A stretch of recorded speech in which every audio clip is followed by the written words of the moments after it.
So guys, Vodafone idea limited का major focus रहेगा AGR relief. अब एजीआर रिलीफ आपको पता ही है, काफी सारे अपडेट्स और बहुत से पॉइंट्स हम इस पर डिस्कस भी कर चुके हैं। अभी के लिए जो एक मात्र इंफॉर्मेशन या अपडेट है मार्केट के अंदर सोर्सेज की तरफ से या सरकार की तरफ से भी अगर कहें तो वो सिर्फ यही है कि 20 साल तक कंपनी को एक टाइम पीरियड दिया जा सकता है या फिर 4 से 5 साल का मॉरिटोरियम पीरियड, यानी कंपनी को समय दिया जा सकता है। अभी तक की ये पॉसिबिलिटी है, लेकिन इन सभी पॉसिबिलिटी के साथ में जरूरी है कंपनी का केपेक्स प्लान। और इसी केपेक्स प्लान को फुलफिल करने के लिए कंपनी ने इस हफ्ते कई सारी अपडेट्स भी दिए।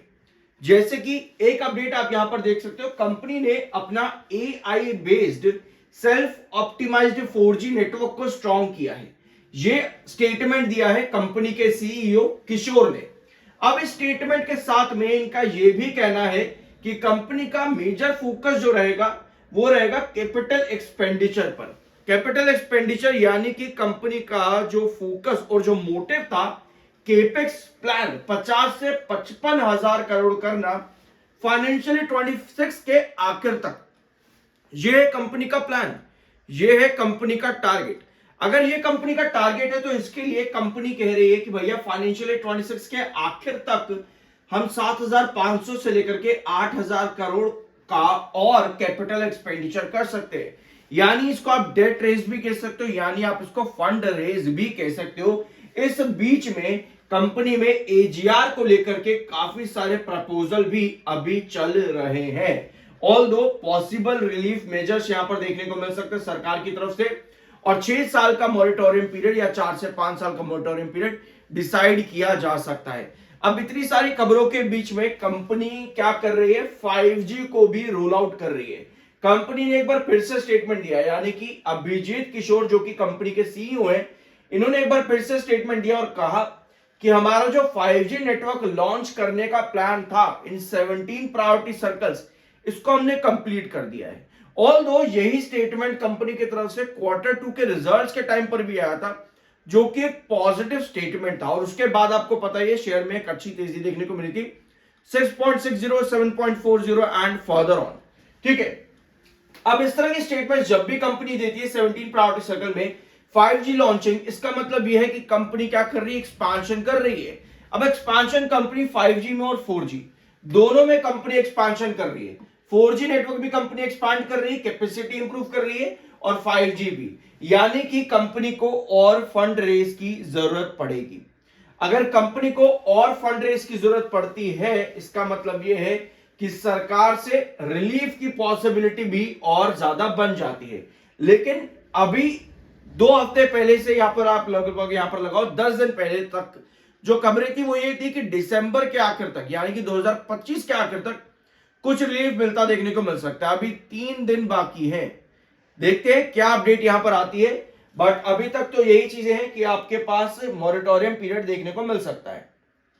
ठीक है, अगला सवाल आता है फंड रेज का, जहां पर कंपनी केपेक्स प्लान चाह रही है इंप्रूव करना 50 से 55 हजार करोड़, यानी कि कैपिटल एक्सपेंडिचर, यानी कि कैपेसिटी इंप्रूव करना। तो ऐसे में कंपनी को फंड रेज भी करना है। तो फंड रेज क्या कंपनी बैंक लोन्स लेगी?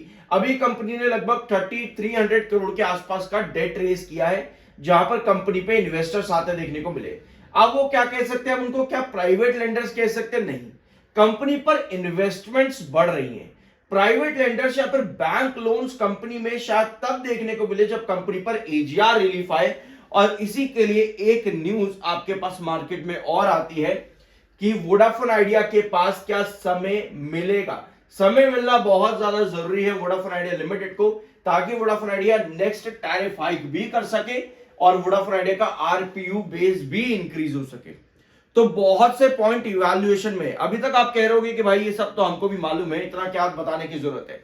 देखो, किसी भी कंपनी पर अगर हम इन्वेस्ट कर रहे हैं, हमें उस कंपनी के एक्सपांशन के बारे में मालूम होना चाहिए कि वो कंपनी एक्सपैंड करेगी तो कैसे करेगी और क्या हर्डल्स पॉइंट आते हैं। फॉर एग्जाम्पल, अभी आपने ये सब खबरें देखी और ये सब पॉइंट्स अभी आपने यहां पर सुने। अब अगर आप इन सभी पॉइंट्स को जो भी आपने यहां पर देखे, इनको भी इलैबोरेट जो मैंने यहां पर किया है, इनको अगर आप चार्ट पर रखोगे तो वोडाफोन आइडिया एग्जैक्ट इस चार्ट की तरफ चला भी है। मैंने Q2 का यहां पर अभी आपको बताया, तो तो क्वार्टर 2 पे कंपनी ने जब आरपीयू इंप्रूवमेंट दिया, कंपनी का रेवेन्यू इंप्रूव जब होता है, तब शेयर पर तेजी भी नजर आती है। जब कंपनी फंड रेस की बात करती है, तब शेयर पर तेजी भी देखने को मिलती है। जब कंपनी में खबरें आती हैं कि एजीआर पर रिलीफ मिल सकता है, तब भी तेजी देखने को मिलती है। लेकिन कोई भी चार्ट आपका ब्रेकआउट तब तक नहीं दे रहा अबव दिस ट्रेंड, जो आपकी ऊपर वाली डायगोनल है। देखो ब्रेकआउट जरूर है, 6.60 से लेकर के लगभग 11.20 रुपए के रेस्ट्रिक्शन जोन तक ये प्रॉपर अपवर्ड एजिस पैटर्न है। बट जो नेक्स्ट ब्रेकआउट की बात आती है, उसके लिए इवैल्यूएशन बनना जरूरी होता है, कंपनी के प्लान्स का जो कंपनी को करना जरूरी है। तो इस सब के लिए जब भी कंपनी इन सब चीजों को एक्सपांड करने में और इंप्रूव करने में कामयाब होती है, तब आपको मिलता है एक्चुअल ब्रेकआउट। ठीक है, ये है एक अपवर्ड एजिस पैटर्न और यहां पर मिलता है आपको ब्रेकआउट। अगर आप चार्ट पर भी देखोगे, जैसे ये 11.20 का रिस्ट्रिक्शन है, ये 10.40 का ट्रेंड है, ये 19.40 का ट्रेंड ये वाला है, ये है 6.60 का ट्रेंड, ये है आपका 8.20 का ट्रेंड। कोई भी ट्रेंड आपका किसी भी न्यूज के अगेंस्ट नहीं गया है, भले ही कितनी भी पॉजिटिव न्यूज आ जाए, कोई भी ट्रेंड आपका ऐसे ही ब्रेकआउट नहीं चला गया। जब तक डायगोनल है, रिजेक्शन मिल रहा है और कंपनी यहां पर वेट कर रही है बड़े ब्रेकआउट के लिए, किसी अच्छी न्यूज का, जो कि एजीआर पर देखने को मिल सकती है। ठीक है, अब 11-20 आपका रिस्ट्रिक्शन पॉइंट क्यों है? ये जितने भी ट्रेंड अभी आपने यहां पर स्क्रीन पर देखे, इनका रीजन है पुराने चार्ट्स। अगर 11-20 भी यहां पर आप देखोगे तो आपको नजर आएगा कि 2023 के अंदर कंपनी ने 11-20 पर रिस्ट्रिक्ट किया था और 2024 पर कंपनी ने 12-20 पर बेच लिया था और 2023 में 12-20 पर रिस्ट्रिक्ट किया था। इसी वजह से 12-20 का ये रेस्ट्रिक्शन जोन है, जो हम पिछले 1.5 महीने से लगभग डिस्कस भी कर रहे हैं। तो ये तीन ट्रेंड भी आपके इसी तरह से चले थे, जिस तरह आपका 12-20 का ट्रेंड है। आई होप कि पॉइंट आपको यहां पर समझ में आ चुका होगा। अब आते हैं अगले खबरों पर।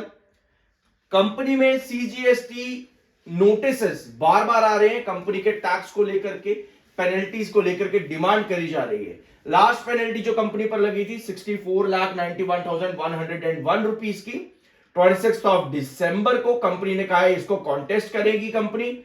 और इसके अलावा एक और जो आपकी पेनल्टी लगी थी 2 दिन पहले, यानी कि 24 दिसंबर को 79,56,000 करोड़ की कंपनी पे एक पेनल्टी लगी थी। और एक और पेनल्टी कंपनी पर 3,58,23,000 की एक और पेनल्टी ऑर्डर कंपनी पर आया था। अब इन सभी पेनल्टीज को कंपनी क्या करेगी? डिस्प्यूट है तो डेफिनेटली कंपनी को कॉन्टेस्ट भी करेगी। एक और सीजीएसटी पेनल्टी कंपनी पर लगी थी 4,15,51,496 22 दिसंबर को, और एक और पेनल्टी, 2 पेनल्टी और कंपनी पर थी 18 और 19 दिसंबर, 44 करोड़ और 3,79 लाख। इन सभी को कंपनी कॉन्टेस्ट करेगी और 3,300 करोड़ का कंपनी ने एनसीडी के जरिए डेट रेज किया है। तो ये सभी खबरें कंपनी के लिए इंपॉर्टेंट हो जाती है। लास्ट सेशन हल्की सी करेक्शन के बाद में आपका जो एमएफआई 84 पर था वो 79 पर क्लोज होता है, जो कि एक अच्छा साइन है। इसके अलावा मार्केट एक्सपर्ट्स यहां पर बुलिश हो चुके हैं। तो मार्केट एक्सपर्ट्स का कहना है किसी भी नए अप ट्रेंड के लिए हायर हाइज और हायर लोज स्टॉक बना रहा है। हायर हाइज और हायर लोज क्या होता है, ये कहना है मार्केट एक्सपर्ट्स का राजेश पालविया। इनका कहना है वोडाफोन आइडिया हायर हाइज और हायर लोज बना रहे हैं, यानी कि अपवर्ड एजिस पैटर्न, जो अभी आपने स्क्रीन पर देखा भी। तो हम मार्केट एक्सपर्ट्स कह रहे हैं कि ये वाला पैटर्न स्टॉक में बन रहा है, जिसको हम 6-7 महीनों से डिस्कस भी कर रहे हैं। इसके अलावा अगर आप देखोगे, मार्केट एक्सपर्ट्स का कहना है 11.20 और 11.25, जो कि हमारा पहले रिस्ट्रिक्शन था 12.20 से पहले। मार्केट एक्सपर्ट्स का कहना है कि ये आपका अब इंपॉर्टेंट बेस बनेगा। बिल्कुल सही बात है, जब भी आप किसी रिस्ट्रिक्शन को ब्रेकआउट करते हो, फिर बाद में वो बनता है आपका बेस। और जो टारगेट्स देखने को मिल सकते हैं वो है 13.50 से लेकर के 14, very soon according to market experts 13.50 से 14 बहुत जल्द देखने को मिल सकता है वोडाफोन आइडिया लिमिटेड के अंदर। ठीक है, तो ये थी खबरें वोडाफोन आइडिया लिमिटेड से रिलेटेड। और 11-20 का मार्केट एक्सपर्ट्स ने यहां पर बताया कि आपका बेस लाइन रहेगा, और ये हुआ भी है एग्जैक्ट। 11-20 पर आकर के रिस्ट्रिक्शन पहले था, फिर वहां पर बेस लिया, फिर वापस ब्रेकआउट 12-20 के पास में रिस्ट्रिक्ट कर रहा है पिछले 5 सेशन से लगातार। ब्रेकआउट नहीं मिला है अभी तक, तो उम्मीद करते हैं किसी भी ब्रेकआउट की कंडीशन कुछ इस तरह से क्रिएट होती है।